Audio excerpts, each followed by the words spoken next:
فرخنا اللهم بارك. بجد التربيه بتاعتي حلوه جدا جدا جدا. انت مش قادره تجيبي 10 فرخات، هاتي 5 فرخات والله ما يعمل يعني.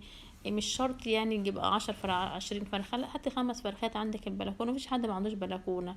لو عندك مثلا جزء عندك مسقط، عندك اي حاجه من دي، هتقضي الغرض والله في التربيه بجد. بس انت انه ربنا يقف معاك ان شاء الله باذن الله.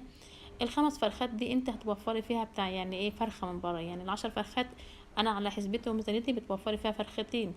ال5 فرخات هتوفري فيها فرخه، مش هتاخدي اي حاجه، وتكلفتها هتبقى سهله جدا. ويكفي انك بتاكلي حاجه نظيفه من صنع ايديك وبيتك قدام عينيك. اللهم صل وسلم وبارك على سيدنا محمد. ست الشاطره بجد لازم تفكر الناس ازاي تدبر امور بيتها، وازاي ترشد استهلاكها، وازاي تجيب القرش وتوفره. اللهم صل وسلم وبارك على سيدنا محمد. انا كده بقى ايه، شطفنا الفراخ دي مره واتنين وتلاته، ونقعناها مره واتنين وتلاته، احطها بقى في التلاجة. وبرضه هرجع تاني، بس انا بجد يعني احنا بنجيبها من عند